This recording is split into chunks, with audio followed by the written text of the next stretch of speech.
Vous avez en permanence le truc du trou de la Sécu.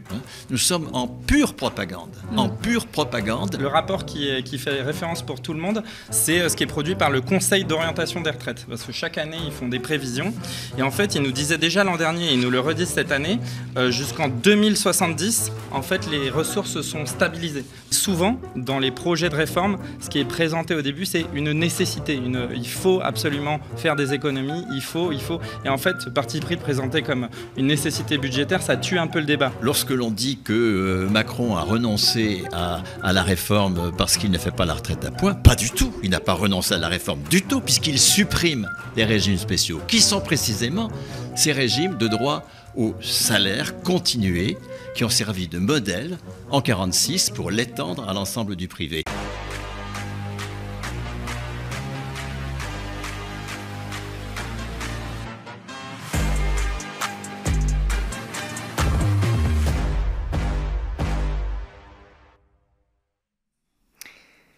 C'est parti pour plus d'une bonne heure d'émission en direct. Donc je vous redis bonjour, je suis ravie de vous retrouver donc dans cette première partie de Toujours debout où on va décrypter le projet de la Macronie sur les retraites qui finalement livre une vision de la société et cela finit par ne concerner plus seulement que les retraites. Nous recevons ce soir, je l'ai déjà dit, Bernard Friot, bonjour, et Régis du collectif Nos Retraites, bonjour. Alors Régis, vous aviez avec ce collectif décrypté toute la réforme des retraites, complexe à comprendre il y a 2-3 ans. Cette année, vous avez créé un simulateur et continué ce travail pédagogique sur le projet d'Emmanuel Macron. Et Bernard Friot, je me tourne vers vous, bonjour. Vous êtes sociologue et économiste et vous avez à plusieurs reprises étudié, réfléchi à travers divers ouvrages du concept du travail, du salariat. Vous avez d'ailleurs reçu aux médias pour parler de ça et vous avez pu théoriser le salaire à qualification personnelle ou salaire à vie. Et on va pouvoir également discuter avec vous de tout ça. On évoquera donc cette conception du travail, du salariat, d'utilité économique, de valeur, etc. Alors, dernièrement, cette année, que j'oublie pas, vous avez coécrit Retraite, généraliser le droit au salaire, un livre qui retranscrit votre séminaire avec Nicolas Castel des Cahiers du salariat. Là, on va commencer avec vous, Régis. Donc, je l'ai dit, vous avez créé le collectif Nos Retraites pour donner des clés de compréhension sur une réforme complexe et qui devient de plus en plus floue 2-3 ans après. Pourquoi est-ce si complexe, cette réforme, et est-ce que ce ne serait pas un peu pour masquer la baisse des pensions et ou perdre les gens ? Alors, ça a l'air complexe, ça l'est moins que ça en a l'air. Et surtout, en fait, il y avait un grand projet dont on a beaucoup parlé de réforme à points en 2019. C'est plus du tout le même projet qui a été annoncé par Emmanuel Macron pendant la présidentielle cette année. Donc là, c'est beaucoup plus simple. En fait, ce qui a été annoncé par Emmanuel Macron, c'est des économies qui passent comment ? Par un décalage de l'âge de départ à la retraite, donc 65 ans au lieu de 62. Et nous, ce qui nous semblait super important dans le collectif, c'est que justement, les gens n'aient pas l'idée que c'est un débat technique, parce qu'évidemment, en fait, quand on rentre dans les détails de comment est calculée ma retraite en fonction de mes milliers de variables, de mon poste, de mes durées, mes congés, etc., ça a l'air compliqué. Mais en fait, ce qu'il faut regarder, c'est quelles sont les grandes lignes et quel est l'impact. Donc nous, on essaye de simplifier en regardant combien d'argent ça représente, en ayant un simulateur pour regarder situation par situation, qu'est-ce que ça veut dire passer à 65 ans. Et globalement, nous, ce qu'on voit, c'est que tout le monde est perdant, parce que soit on a plus de gens qui sont dans un gros sas de précarité au moment où ils sont ni en emploi ni en retraite. Ça, on l'avait déjà vu quand il y a eu un passage de l'âge de départ de 60 à 62 ans. Et même les cadres qui pourraient travailler plus longtemps, en fait, ils perdent en surcote, ils perdent en année de retraite. Et en fait, ce qui est important à savoir, c'est que on n'a même pas encore vécu tous les effets des réformes précédentes qui vont faire qu'il y a de moins en moins de ressources, parce qu'on a organisé qu'il y a de moins en moins de ressources pour le système de retraite, qu'on débat encore d'une énième réforme économique, alors que quand on étudie les rapports du Conseil d'orientation des retraites, donc cet organisme public indépendant et qui est plutôt reconnu par tout le monde pour ses travaux, on voit qu'il n'y a pas une urgence, il n'y a pas une nécessité à réformer. Mais enfin, je pourrais y revenir un peu plus en détail. On y reviendra aussi, il n'y a pas de problème. Pourquoi, donc avec ce collectif, vous êtes des bénévoles, pourquoi cette volonté de pédagogie, d'expliquer comme ça ? Parce que c'est vrai que souvent, les jeunes peuvent ne pas se sentir concernés par la retraite en disant soit c'est dans 1000 ans, soit je n'en aurai jamais. En fait, dans ce collectif, à la base, il y a des gens qui s'y connaissent très bien en retraite, des économistes, des hauts fonctionnaires, et des gens qui représentent ceux qui n'y comprennent rien à la base comme moi. Et du coup, le constat, en fait, c'était beaucoup de de gens, notamment de notre génération, se disaient « Ah, mais de toute façon, j'aurai pas de retraite » ou « Ah, de toute façon, c'est incompréhensible, les gens comprennent même pas le système actuel. » En fait, ce qui nous a choqué, c'était vraiment l'autocensure. C'est-à-dire les gens qui se disent, qui s'interdisent de débattre, de porter leurs idées là-dessus. Alors qu'en fait, ce qu'on voit, c'est que c'est des vrais choix de société sur comment on le finance, avec quoi on le finance. Et souvent, dans les projets de réforme, ce qui est présenté au début, c'est une nécessité. Il faut absolument faire des économies, il faut. Et en fait, ce parti pris de présenter comme une nécessité budgétaire, ça tue un peu le débat. Alors qu'en fait, ce qu'on voit, c'est derrière, il pourrait y avoir d'autres options pour financer les systèmes de retraite. Et surtout, on parle de choses qui nous appartiennent. C'est dans nos salaires. Je pense que Bernard Frier en parlera mieux que moi. Mais on parle de comment est distribuée la valeur ajoutée entre générations dans l'entreprise. Et donc, nous, notre sujet, c'est essayer de simplifier, de dire, bon, là, vous comprenez rien à ce projet de réforme à 65 ans. Globalement, tout le monde est concerné. C'est une réforme qui, budgétairement, n'est pas indispensable, comme c'est annoncé. Il y a certains très précaires qui vont beaucoup perdre. Et on essaye aussi de vulgariser des travaux qui sont produits. Par exemple, il y a un économiste qui s'appelle Ulysse Lochkin qui a produit quelque chose sur le risque de mort. En fait, plus on est précaire, moins on va passer de temps à la retraite, et plus il y a de chances en fait que on meurt très tôt après la retraite. Donc ça, en fait, on essaye de simplifier avec des cas très précis. Voilà, vous avez tel âge, tant d'enfants, vous rentrez sur le marché du travail à telle année. Dans le système actuel, vous pouvez partir à 62 ans avec une décote. Dans le système de demain, il faudra attendre 3 ans. Et si vous n'êtes plus en emploi, alors là, c'est double peine. Justement, vous parlez de nécessité de réforme. On va écouter notre ministre de l'économie, Bruno Le Maire, qui se défend sur pourquoi c'est nécessaire de faire une réforme des retraites. Il faut aussi savoir décider en politique. Et quand on a une conviction, la mienne, elle est forte, elle est faite depuis très longtemps, qu'une réforme des retraites est nécessaire pour garantir la prospérité du pays, à un moment donné, une fois que la phase de dialogue indispensable est passée, il faut décider, c'est notre responsabilité et c'est notre mandat. Alors, est-ce que cette réforme, elle est nécessaire? Je pose la question à vous deux. Peut-être, Bernard, vous voulez commencer. Est-ce que vous pensez que cette réforme est nécessaire quand on écoute notre ministre de l'économie? Elle est nécessaire pour la classe dirigeante, bien sûr, parce que notre système de retraite est très simple. Et dans le livre dont vous avez parlé, qui renvoie au séminaire de réseau salarial à la Bourse du Travail, écrit avec Nicolas Castel, retraite généraliser le salaire, le droit au salaire, nous montrons la grande simplicité de notre régime de retraite. Notre système de retraite, sur les 340 milliards de pensions qui sont distribuées, vous en avez 250 qui relèvent de la même logique, qui a été impulsée en 1946 à l'initiative des ministres communistes, en particulier Ambroise Croizat, et qui fait de la retraite la continuation d'un salaire de référence. On ne tient aucun compte des cotisations dans ces 240 milliards, on ne tient aucun compte des cotisations. Ce n'est pas du tout la contrepartie de cotisations passées, la retraite absolument pas. C'est la poursuite d'un salaire de référence. Alors, le salaire des 6 derniers mois qui sont les meilleurs dans la fonction publique, et par imitation en 46 de la fonction publique, le salaire des 10 dernières années, transformé en 72 salaires des 10 meilleures années dans le privé, et avec une modulation selon la durée d'activité validée. Cette logique-là est une logique clairement opposée à la logique capitaliste, parce qu'elle pose les retraités non pas comme d'anciens travailleurs qui ont droit au différé de leurs cotisations, ce qui est le cas dans une logique capitaliste, mais elle les pose comme des travailleurs dont le salaire n'est plus lié à leur emploi, mais lié à leur personne. Et on l'a vu d'ailleurs pendant le confinement, les retraités conservent leur salaire, tout comme les fonctionnaires ont conservé leur salaire, parce que le salaire est un attribut de la personne. Et ça, la classe dirigeante ne le supporte pas. Parce qu'elle a besoin que nous soyons en permanence dans la dette, dans la recherche d'un emploi pour avoir droit au salaire. Et donc, ce droit au salaire lié à la personne, c'est un enjeu anthropologique, c'est un enjeu politique majeur.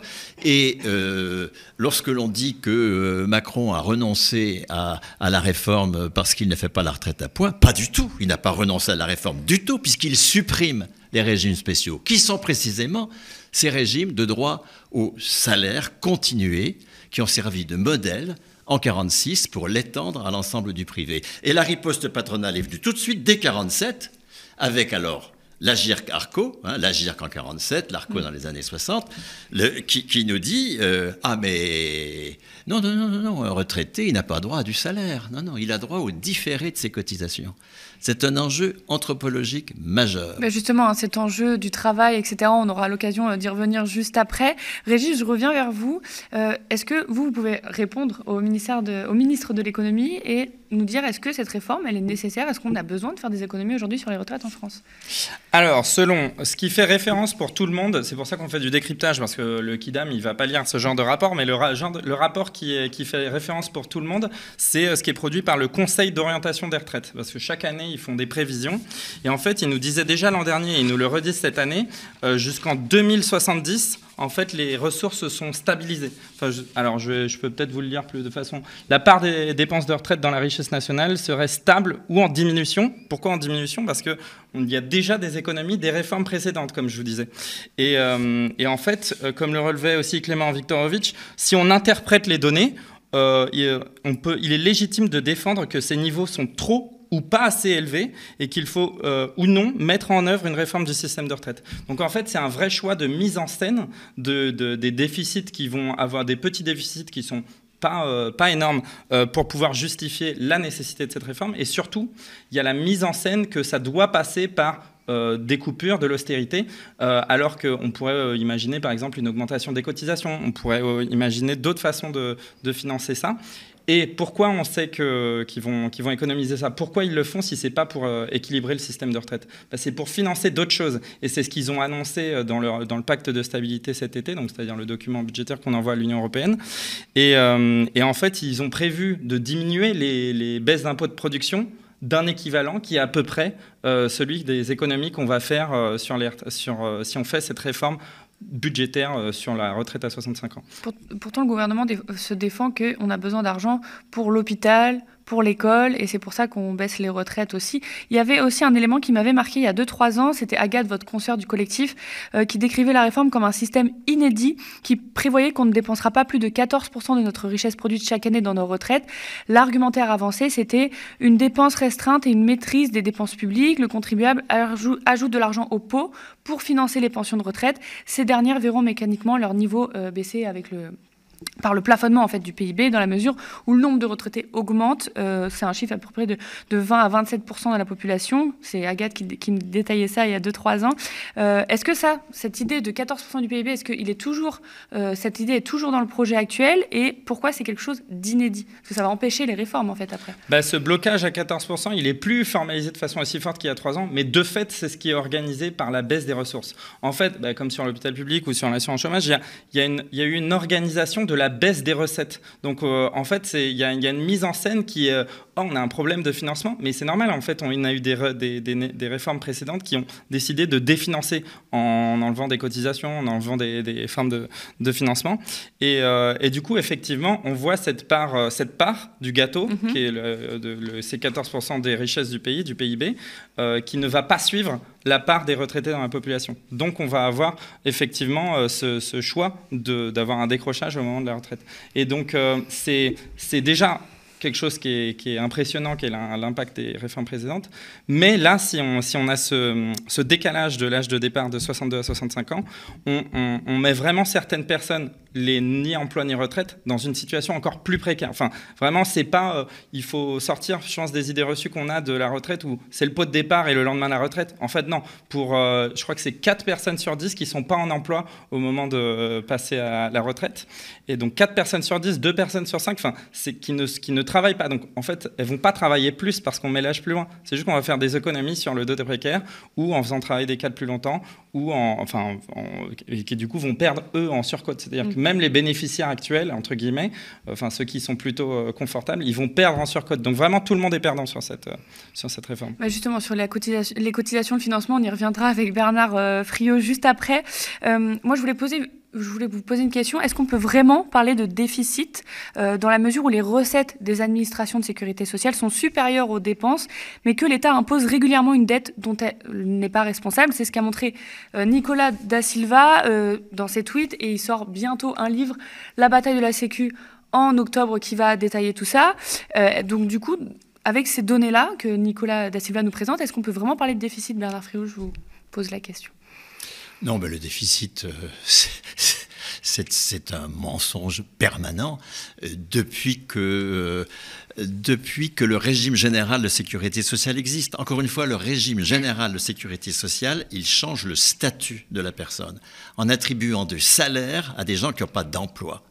Et ça commence avec les allocations familiales qui, en 1946, sont du salaire pour des parents, la retraite qui devient du salaire pour des retraités, le statut de la fonction publique qui est le modèle de ce dispositif, les salariés à statut des entreprises publiques, etc.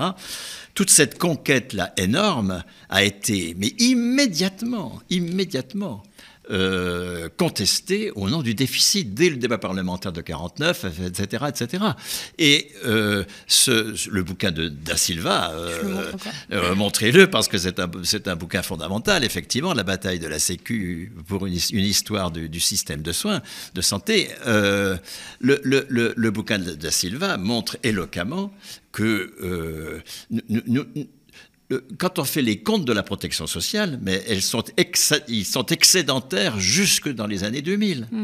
Donc, et pourtant, vous avez en permanence le truc du trou de la Sécu. Nous sommes en pure propagande, et il faut arrêter d'attribuer la moindre foi à ce qui se raconte, y compris à ce que le corps raconte, parce que le corps dit des tas de bêtises aussi, il faut bien le dire. Le Conseil d'orientation des retraites. Dont vous parliez aussi. D'accord. Et que ce soit dans le fond ou dans la forme, pour imposer cette réforme, on peut voir que ça divise même au sein de la majorité. Sur le fond, on apprend donc au sein de la majorité, certains s'agacent aussi d'être mis devant le fait accompli. Emmanuel Macron est comme ça, il lance, il teste et il voit comment les choses atterrissent. C'est ce que observe le chef de file des sénateurs macronistes François Patria, c'est ce que nous apprend Le Monde. Et sur la forme, BFM révèle « Et si la réforme des retraites voulue par le gouvernement passait par une autre voie qu'un projet de loi ad hoc ou un amendement au projet de loi de financement de la sécurité sociale, une troisième piste, qualifiée de sérieuse par l'entourage du chef de l'État est envisagée. Cette voie prend la réforme d'un PLFRSS, c'est-à-dire un projet de loi de financement rectificatif de la sécurité sociale. La réforme serait ainsi reportée en début 2023. Pourquoi ce choix politique alors qu'il divise même au sein de la majorité, qu'il y a une grande partie de l'opinion publique qui est contre? Comment vous l'analyseriez, Bernard ou Régis? En tout cas, ce qu'on a vu il y a 3 ans, c'est qu'ils vendaient une réforme de système. Et les gens n'en ont pas voulu, parce que les gens ont bien compris qu'en fait, on perdrait de l'argent et qu'il y avait un recul. Alors qu'ils vendaient vraiment ça, un nouveau système, plus moderne, plus juste, plus universel, etc.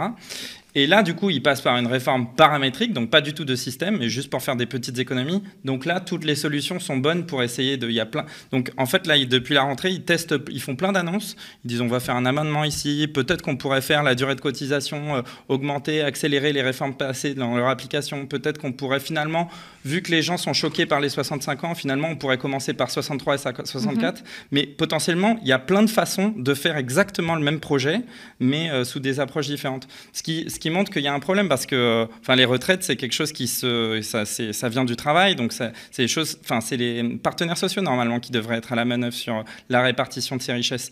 Et donc là, il y a un peu, en fait, c'est une forme de souhait absolument de faire des économies, parce que qu'est-ce qui intéresse Emmanuel Macron là-dedans? C'est de réduire la part de retraites qui sont assurées par l'État et du coup de se désengager. Et ce qu'on peut dire sur le système de retraite en général, c'est que c'est plus de 300 milliards d'euros par an. Enfin, c'est énorme, qui sont mis en commun. Et donc, en fait, à chaque fois qu'on grignote, c'est pas ces économies, c'est des choses aussi qui sont autant d'opportunités de marché pour des assureurs privés, pour des acteurs privés. Et en fait, faut voir que l'alternative, c'est pas un système bien guidé, téléguidé, etc. C'est juste plus d'injustice et en fait des réponses faites plutôt par le marché, quoi. Et vous, Bernard Friot, du coup, pour vous, c'est quoi l'objectif là d'Emmanuel Macron par rapport au fait que ça divise et qu'il veut continuer à l'imposer? Ça, je n'ai pas d'opinion sur les procédures parlementaires qu'il veut utiliser, mais qu'il veuille éliminer le débat, à coup sûr. Mais ça, c'est pas la première fois. Et quand il fait des débats, on sait ce que c'est. Le grand débat, oui. C'est d'immenses monologues. Donc c'est totalement sans intérêt de toute façon. Régis, je reviens vers vous. Avec le collectif Nos Retraites, vous avez créé des schémas et des simulations, vous en parliez juste avant. Vous décryptez ce projet de reculer l'âge de la retraite à 65 ans de 4 mois par an. Et dans tous les cas de figure, vous montrez qu'on perd soit des droits, soit de l'argent. Est-ce que vous pouvez expliquer avec ce système de décote, de surcote, où là, on voit qu'on perd dans tous les cas? Alors, il y a quelque chose qui est très simple à comprendre, c'est le report de l'âge de départ. Donc, plus le droit de partir entre 62 et 65. Donc ça, c'est très clair à comprendre. Ce qu'il faut comprendre aussi, c'est que en fonction de la durée de cotisation et de l'âge de départ, on a une surcote ou une décote. Donc surcote, c'est un système de bonus-malus. En plus du calcul de la durée, de nombre de trimestres que j'ai réellement fait par rapport au nombre de trimestres que je devais faire. Et en fait, du coup, si on a des surcotes, aujourd'hui, par exemple, je pars à 64 ans alors que j'ai déjà ma durée de cotisation, si je pars plus tard, j'aurai un bonus. Et ça, du coup, tout est décalé. Enfin, donc même pour ceux, c'est ce que je disais, soit on est très perdant pour les précaires, soit même quand on est plutôt confortable, on est aussi perdant. Donc nous, ce qu'on essaie de démontrer avec ça, c'est que tout le monde, il y a personne qui gagnera de ça. Mais par exemple, il y a même des dispositifs d'exception, les carrières longues qui ont le droit de partir à 60 ans, ou je pense à certaines situations d'invalidité. Pendant la campagne présidentielle, Emmanuel Macron a dit que même eux, il faudrait sûrement passer de 60 à 62 ans. Donc il y a peu de gagnants de ce système. La carotte, entre guillemets, pour faire passer... la carotte dans le sens carotte et bâton. La carotte pour faire passer la réforme, c'est cette pension minimale à 1100 €. Mais on se rend compte qu'en fait, il faut quand même avoir une carrière complète. Et c'est des conditions assez restrictives qui font que les plus précaires, on a estimé à 20%, n'auront même pas accès à ce minimum. Donc ça, c'est souvent... Chaque réforme des retraites, il y a toujours eu un alibi social. Il y a toujours eu quelque chose qui justifiait le passage de la mesure austéritaire en fait. Aujourd'hui, oui. Et je pense qu'il faut ajouter que de toute façon, 40% des personnes de plus de 62 ans ne sont pas en emploi, et que obligés à reculer l'âge d'entrée en retraite, ça n'est pas augmenter la durée du travail, absolument pas. Où on les mettrait, ces gens qui sont actuellement au chômage dans la logique capitaliste, qui génèrent le chômage, au contraire. Non, il s'agit de faire l'inverse de ce qui s'est passé au début des années 80. Quand on constate que de toute façon, c'est des chômeurs, transformons-les en retraités, d'accord ? On fait l'inverse, et on crée ainsi une précarité chez les 62-65 ans qui ne sont de toute façon plus en emploi stable pour 40% d'entre eux et qui vont être une force de travail totalement malléable pour l'ubérisation, pour toutes ces formes d'emploi, ce paiement à la tâche que le capitalisme impose aux jeunes dans cette période funeste de l'insertion où entre 18 et 35 ans on s'insère, comme on dit, c'est-à-dire qu'on n'accède pas au statut de salarié normal. Et là, il s'agit de faire la même chose. Entre 62 et 65 ans, on aura des gens qui ne seront plus dans l'insertion, mais ils seront dans la même logique de refus du statut de salarié. Quand ils ne sont pas invalides. Oui, voilà, c'est ça. Rappeler que l'espérance de vie augmente, mais pas l'espérance de vie en bonne santé. Ouais. Je crois qu'il stagne depuis des années à 63 ans. Voilà. Donc, Bernard, le projet de réforme des retraites il y a 2-3 ans, c'était des retraites à points, etc. Tout ça a été pour l'instant abandonné, en tout cas n'a pas été remis sur le tapis. Par contre, vous écrivez quand même, parce que ça reste dans l'idée, qu'on va passer de 3/4 de pension salaire continué versus à 1/4 de pension revenu différé. Donc, je vous cite, la majorité des régimes de retraite aujourd'hui sont dans une logique de poursuite du salaire, vous aviez commencé à le dire, qui est en conflit avec la logique du différé des cotisations, encore aujourd'hui minoritaire, mais promue par la contre-révolution capitaliste menée depuis 30 ans sous le nom de réforme des retraites. Alors même si ce système de points pour l'instant n'est pas maintenu, est-ce que vous pouvez un peu nous expliquer cette vision du différé et des cotisations ? Mais bien sûr, encore une fois, lorsque Croizat transpose dans le secteur privé la situation des fonctionnaires. Les fonctionnaires, ils sont titulaires de leur qualification et donc titulaires de leur salaire jusqu'à la mort. C'est pour ça que la pension, c'est la poursuite du dernier traitement. Lorsqu'il transpose cela, en faisant de la pension la poursuite d'un traitement de référence, qui est celui des 10 dernières années à l'époque, mais dans son esprit, il s'agissait ensuite de passer aux 5 dernières, enfin, etc., bien sûr, il va se heurter aussitôt, dès 1947, à une initiative patronale qui est de profiter du plafond de la Sécu, que la CGT combat, mais que Force ouvrière défend, parce que c'est son gagne-pain, je dirais, de créer des régimes complémentaires autour de la GERCARCO. Et là, il y a cette division de la CGT avec un rôle extrêmement négatif de Force ouvrière, qui a vraiment été, qui a joué le jeu patronal de façon éhontée pendant des décennies.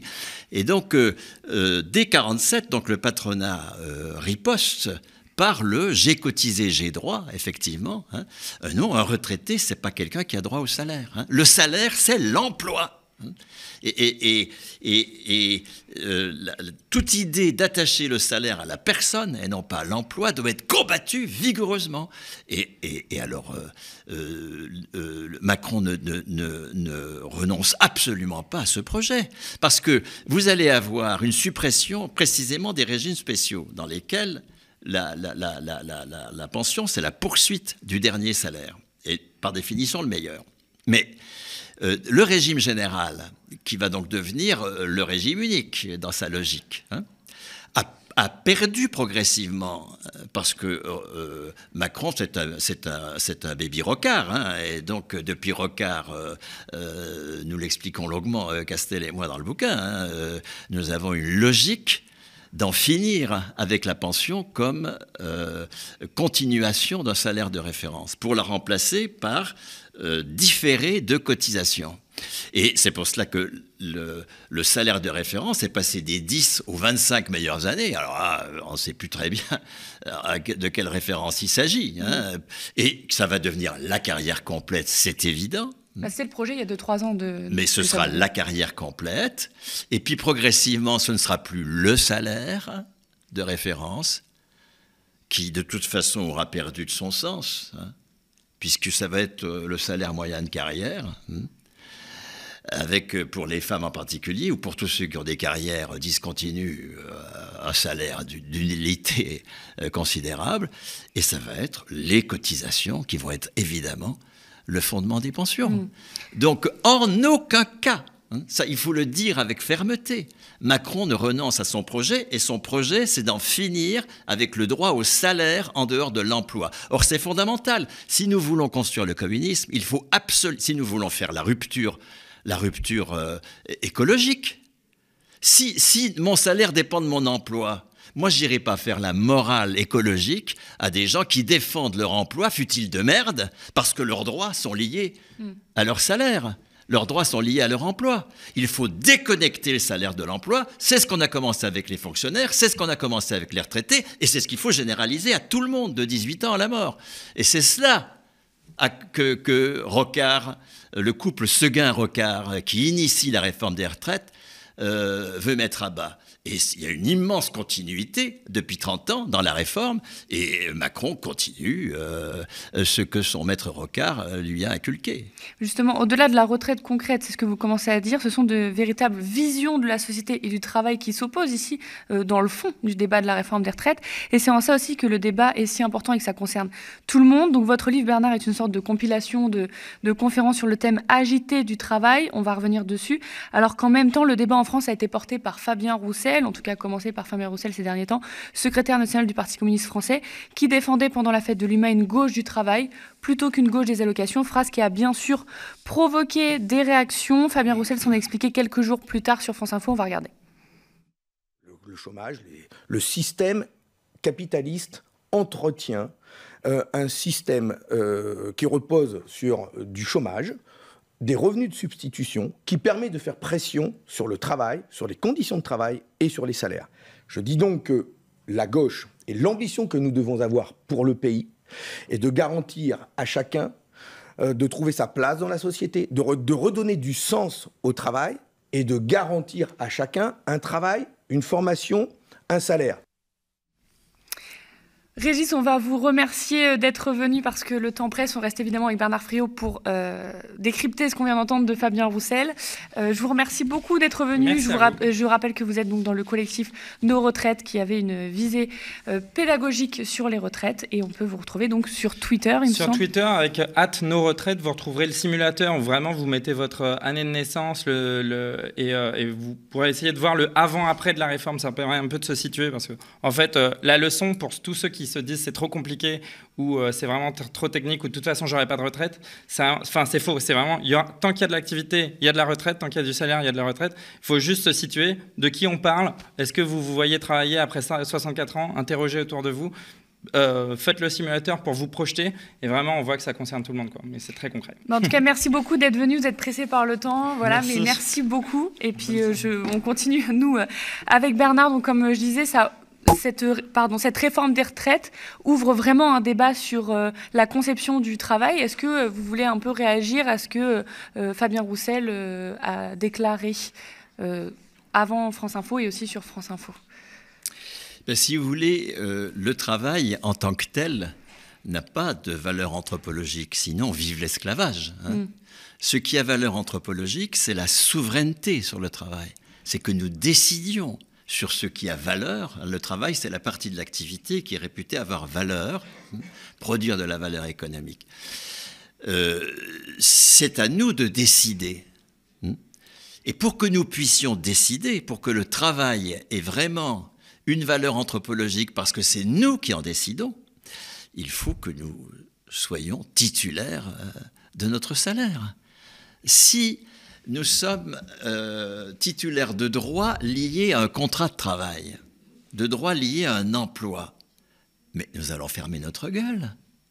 Comment est-ce que vous voulez entrer en conflit avec, je sais pas quoi, le collectif de votre entreprise si vos droits dépendent du contrat que vous avez passé avec elle? Comment est-ce que vous allez pouvoir contribuer à définir ce que cette entreprise doit faire? Elle est peut-être en train de faire des choses totalement dangereuse du point de vue écologique. Comment est-ce que vous allez pouvoir intervenir comme travailleur pour faire bouger la production de l'entreprise? Comment vous allez pouvoir intervenir comme citoyen pour faire bouger l'organisation territoriale des emplois, si vos droits ne sont pas liés à votre personne?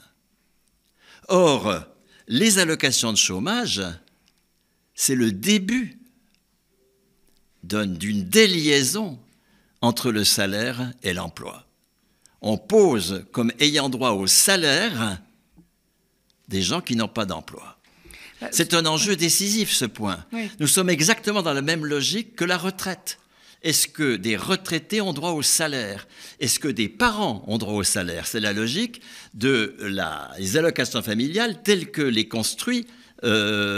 reconstruit Croizat en 1946 et tels que les détricote Rocard quand il crée la CSG en disant « Mais non, les parents n'ont pas droit au salaire, c'est pas des travailleurs, les parents ont droit à de la solidarité parce qu'il y a un coût de l'enfant. » Et on va faire un impôt de solidarité, la CSG. Vous voyez, en permanence, la classe dirigeante veut absolument lier le salaire et le contrat de travail. Et tout ce qui, venant de la gauche, disqualifie toutes ces conquêtes du droit au salaire en dehors du contrat de travail est négatif. Il faut absolument, au contraire, aller plus loin que l'indemnisation actuelle du chômage, poser que nous sommes en permanence titulaires d'un salaire. C'est pour ça que vous estimez que le point de départ même des opposants à la réforme des retraites est en fait un mauvais point de départ parce qu'il tombe un peu dans ce piège du « j'ai cotisé, j'ai droit ». C'est clair que nous l'analysons très longuement avec Nicolas dans Retraite généralisée, le droit au salaire, le séminaire de la Bourse du Travail. Nous montrons comment, au cours des 30 années de la réforme, depuis la première mesure qui est prise par Seguin quand il indexe les pensions du régime général sur les prix et non plus sur les salaires, en 87, jusqu'à aujourd'hui, jusqu'à la bataille de 2019, vous avez une forme d'adhésion progressive des opposants à la réforme à l'idée du j'ai cotisé, j'ai droit, qui est la réponse patronale en 1947 aux initiatives du j'ai droit au salaire lié à ma personne. Vos thèmes, ils reviennent souvent dans le débat politico-médiatique. Ruffin, dans cette polémique, a évoqué la question du sens du travail, notamment de créer des emplois, des fonctions liées à la transition écologique. Quelque part, votre idée de salaire à vie et de qualification à la personne, de sortir de cette utilité pour le capital, n'est-ce pas une manière de trancher en fait sur le débat travail, allocation, chômeur qu'on entend actuellement Oui et non, parce que une fois que chacun est titulaire d'une qualification qui exprime qu'il est postulé comme en capacité, en responsabilité de la production. Ça devient un droit politique. À 18 ans, chacun devient titulaire de sa qualification, d'une qualification qui automatiquement, à 18 ans, quel que soit le passé scolaire, quel que soit le handicap, est le premier niveau de qualification, donc les 1700 € du salaire minimum, avec possibilité de monter en qualification par des épreuves. Nous, à Réseau Salarié, on propose un salaire de 1 à 3, donc avec un maximum de 5 000 € possible, d'ailleurs, de progresser jusqu'à la mort. Il n'y a pas de temps après le travail. Moi, je suis retraité, je suis très humilié d'être considéré comme étant après le travail. Bien sûr que non, sauf à penser que le travail, c'est de la souffrance. Oui, dans le capitalisme, puisqu'il n'y a pas de décision au travail. Mais dès lors que nous conquérons la décision sur le travail, il ne faut pas qu'il y ait de temps après le travail, bien sûr. Le travail, dès lors qu'il est souverain, que nous sommes souverains, c'est là, ça a une grande valeur anthropologique, jusqu'à la mort, bien sûr. Et donc, une fois que nous sommes titulaires d'une qualification, encore faut-il que nous soyons en capacité de l'exercer, cette qualification. Donc il y a bien une question du contrat. Ce n'est pas une fausse question. Le fait de faire en sorte que chacun, selon ses désirs, selon aussi les besoins sociaux, enfin, etc., mette en œuvre sa qualification. Et ce sera forcément dans des contrats. Des contrats avec une entreprise ou des contrats, si on est travailleur indépendant, avec des fournisseurs, des clients, etc. Mais ces contrats ne seront pas le support des droits. C'est ça qui est fondamental. Les contrats, dans le respect du Code du travail, parce que, alors attention, la grande conquête de la CGT naissante, c'est en 1910 le Code du travail, c'est-à-dire des règles interprofessionnelles. Ce que le patronat n'a jamais accepté. Il détricote le Code du travail en permanence. Donc il s'agit au contraire, dans le respect du Code du travail, de faire des contrats qui vont simplement exprimer les règles dans lesquelles on s'inscrit dans une entreprise, en termes de durée, de responsabilité, en fait, etc., etc., mais qui ne vont pas du tout définir le salaire, la qualification, qui sont un attribut de la personne. Encore une fois, lorsque l'on dit la rupture écologique suppose des tas de créations d'emplois, mais qui va décider de les créer ? Oui. Qui ? Si c'est des bons scientifiques, des bons experts, un bon parlement ? Mais enfin, nous savons tout ça que c'est de la blague. Tant que ce ne sont pas les intéressés eux-mêmes qui sont détenteur d'un droit à la qualification, d'un droit également de propriété d'usage sur l'outil, parce qu'à 18 ans, c'est 3 droits qu'il faut attribuer à tout le monde si nous voulons continuer à construire le communisme, c'est-à-dire la souveraineté des citoyens sur la production. Eh bien, le premier droit, c'est la qualification. Deuxième droit, c'est la propriété d'usage de l'outil qu'on va utiliser, et donc la décision dans l'entreprise sur l'usage de cet outil. Et puis le troisième droit, c'est la codécision, là encore, c'est toujours dans la codécision bien sûr, sur des institutions macroéconomiques, sur la création monétaire par exemple, sur les décisions territoriales en termes d'implantation d'entreprises, etc., etc. Tout cela, ça doit être des droits politiques de la personne. Et la rupture écologique est absolument fondamentale. Si elle ne repose pas sur des initiatives désintéressés eux-mêmes, ça va être du post-keynésianisme, ça va être les grands dispositifs à la De Gaulle qui ont abouti au nucléaire militaire qui a complètement absorbé tous des besoins qui auraient pu être satisfaits autrement, etc., etc. Ça va être, je sais pas quoi, des dispositifs totalement bureaucratiques. Non. Que chacun soit soutenu par un service public de la qualification, non pas de l'emploi, mais de la qualification. Que chacun soit soutenu dans un service public de la qualification pour que sa qualification s'exprime dans des contrats, oui. Mais que chacun décide. Ce salaire à vie que vous avez théorisé, vous mettez en avant, etc., il est bien différent du revenu universel. Est-ce que vous pouvez l'expliquer? Parce qu'il y a beaucoup de gens qui peuvent faire cette confusion entre salaire à vie et revenu universel qui était énormément dans le débat public, surtout à l'ancienne présidentielle. Ah, mais qu'il est toujours, parce que le revenu universel d'activité à la Macron, c'est toujours la même chose.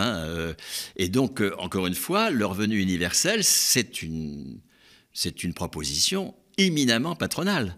Si vous voulez en finir avec toutes ces conquêtes du salaire à la qualification,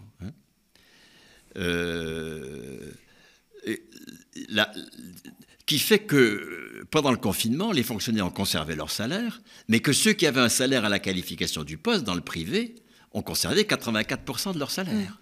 Et heureusement que le salaire a précédé l'activité. C'est ça qu'il faut maintenant généraliser. Distribuer le salaire avant l'activité et non pas après. C'est pour ça que toutes les questions sur comment on finance, mais on finance par une création monétaire qui distribue des salaires à tout le monde et qui anticipe la production de valeur qui va être faite par les travailleurs en question. La seule avance qu'il faut faire dans la production, c'est les salaires. Toutes les questions que l'on pose, ah oui, mais comment on finance? Mais on finance par création monétaire. Une création monétaire sans endettement, qui distribue des salaires. On n'a pas à rembourser cette situation du travail dans le capitalisme qui est endetté avant même de travailler. C'est incroyable. Et puis qui est payé à la fin, une fois qu'on a cette inversion capitaliste complète. Donc, dans une proposition communiste, il s'agit de remettre les choses sur leurs pieds. On distribue des salaires par une création monétaire sans endettement. 2, les travailleurs, effectivement, sont accompagnés dans la mise en œuvre de leur qualification. Mais la décision fondamentale sur l'emploi qui devient un emploi communiste, non plus défini par la subordination comme l'emploi capitaliste, c'est la subordination qui le définit. L'emploi communiste, la décision de créer des emplois, etc., ça ne vient pas d'un bon État qui fait une bonne politique, s'il y a encore l'univers mental de la gauche, y compris de la NUP. Il s'agit de poser la définition de ce qui est produit comme étant venant de la base. C'est pour ça que la base doit être dotée de droits politiques fondamentaux liés à la personne même du majeur. Merci beaucoup Bernard Friot. On aurait aimé beaucoup continuer cet échange, mais on doit laisser la place à nos camarades qui vont parler d'actu aussi, avec donc Nadia Thomas-Dietrich et Maëlys Kider, Nadia Lazouni, pardon. Je rappelle, si vous voulez vous aller plus loin, il y a Bernard Friot évidemment qui était déjà venu aux médias dans une émission La Grande H. Et puis il y a aussi le livre qui vient de sortir, qui est sorti cette année, Retraite généralisée, le droit au salaire. Et il y a aussi donc La bataille de la Sécu de Nicolas Da Silva, si vous voulez encore aller plus loin. Je vous remercie beaucoup d'avoir suivi cette première partie d'émission.